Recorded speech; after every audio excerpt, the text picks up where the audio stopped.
A team from the International Atomic Energy Agency is on the way to Ukraine's Zaporizhzhia nuclear plant.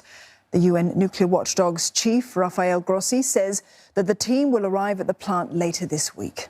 Now, Russia says it welcomes the upcoming mission and is ready to cooperate with the IAEA, but has ruled out creating a demilitarized zone at the plant.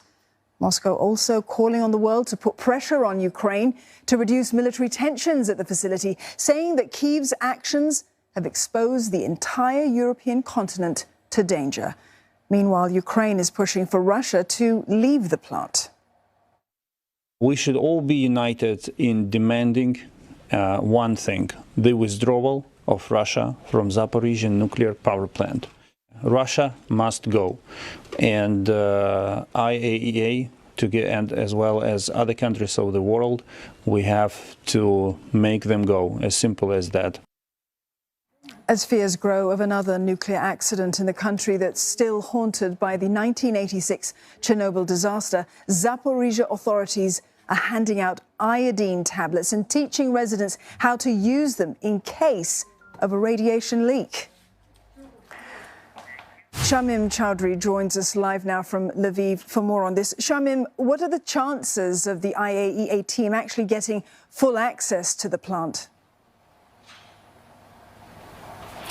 Well, this is the big question, Dawn. We know that their remit is quite limited, but before they even reach the plant, there still remain questions about how exactly they're going to get there.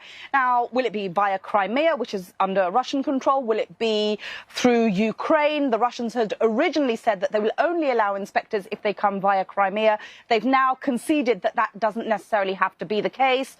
According to the Wall Street Journal, the inspectors are due to arrive on Wednesday, that's the 31st of August, and will remain 4 days. Now, access, a very good question. We assume that they will be carrying out safety checks, looking at safety precautions that are in place.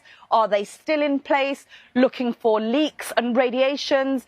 They may well speak to some of the Ukrainian workers who have been at the plant since it was taken over back in early March. Now, there have been reports that some of these workers have been tortured. That may prevent them from painting a clear picture, portraying a clear picture to the IAEA team about what's going on there. All of these questions still remain to be answered. The IAEA itself is quite limited in its remit. It can only recommend and it can only report. It doesn't have any kind of powers to implement any changes that it suggests. However, it is a step in the right direction. All parties will agree. You just mentioned that the Russians are welcoming this inspection. That is the case. The Kremlin's presidential spokesperson, Dmitry Peskov, has said that this is a necessary trip and one that is being welcomed by the Russians. A necessary and welcome step in the right direction, Shamim. But meantime, fighting continues not only around the Zaporizhzhia plant, but also in the Donbass region. What is the latest that you can tell us about this? That's right, Dawn. Ukrainian sources are saying that there's been heavy shelling on the part of the Russians around Kyiv, which is the country's second largest city. Villages around there have been shelled. There are reports that cluster munitions have been used. Dnipro is another region in the northeast and kind of straddling the northeast and going further south. There's also been heavy shelling there. Now, despite this, there hasn't really been much movement in terms of territorial gain on the part of the Russians. The Ukrainian military, many of its arms being supplied by Western nations, have really put up a decisive and robust fight in keeping those lines kind of in place since, well, for at least a month or so. However, it does seem that what the Ukrainians want is more than just keeping the Russians in place, and they are advancing. We are receiving news from various Ukrainian telegram accounts that they are heading towards Kherson, the city of Kherson, which was taken by the Russians early on in the invasion.